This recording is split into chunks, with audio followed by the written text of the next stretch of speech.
All right, I'm out here walking around visiting cows. Got them back up in regular pasture on pressurized water. And we're in a bit of a, I don't want to call it a drought because we don't get droughts like the rest of the country does, but we haven't had rain and we haven't had a measurable rain in 21 days now. So I have them up here. We've grazed everything down by the creek down, and the pasture, it's been 35 days since we've been in here and it hasn't recovered. So I'm feeding hay, making the daily, the paddocks a little bit bigger, and I'm not moving daily. Slow it down so we don't go through all the grass. Hay in my area is relatively cheap compared to what most people pay. Pay around $25 for a round bale. Especially have a couple hay producers that give a bit of a break if you come get it right out of the field when it's cut. So they don't have to move it. So with my little trailer that I have, I can pick up 6 or 7 round bales at a time. So even though it's summer and I hate I hate feeding hay in the summer, it's not killing me. And what better opportunity than right now to get some more organic matter down on the ground.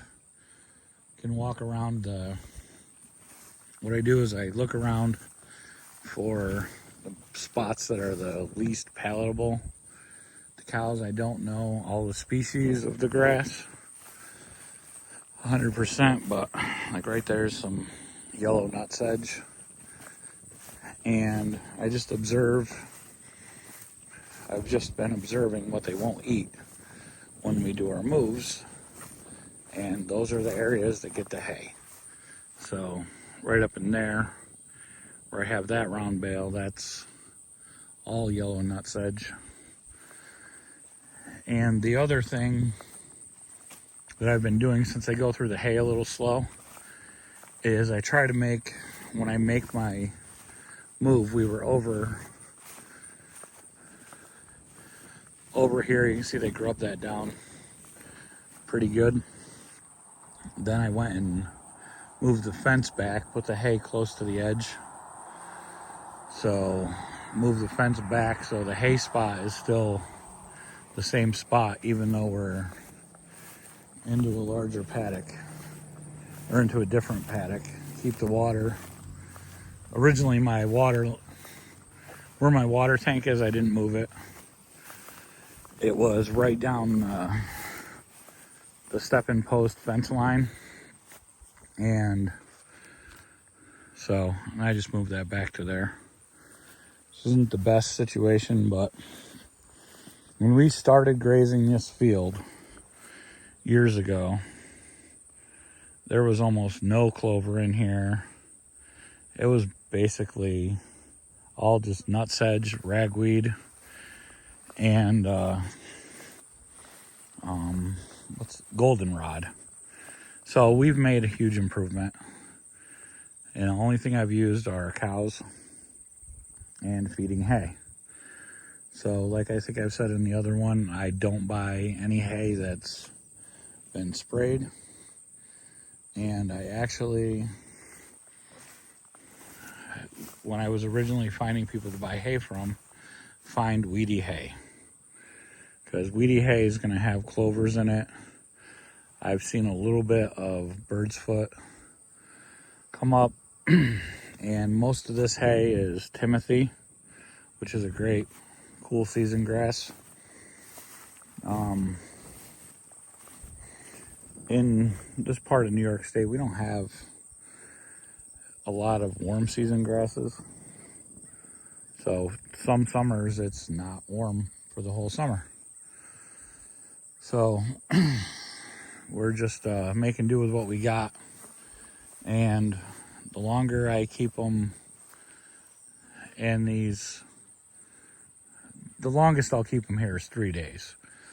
But I would like to be daily moving. If I'm daily moving, I will run through this entire property and not give all of it enough recovery time because of the lack of moisture, the lack of forage out here. So we have to, make accommodations, do things we don't always want to do just to slow them down. Not getting the growth, so we would eat through this whole place in about 20 days if I wasn't feeding hay and keeping them in paddocks a little bit longer. Even though they have hay, I still want them eating some green, so I'm not dry lotting them. Just kind of, working with what I have. And this hay is fresh cut. Like literally the bale that she's over there chowing on, that was cut 2 weeks ago. So when it gets spread out, it, loses its green a little bit. But we are making do. And the benefit is the more they eat out here, that's fertility that came from somebody else's land that's going on to this land where I'm going to raise cows for a few more years. So we just keep moving on.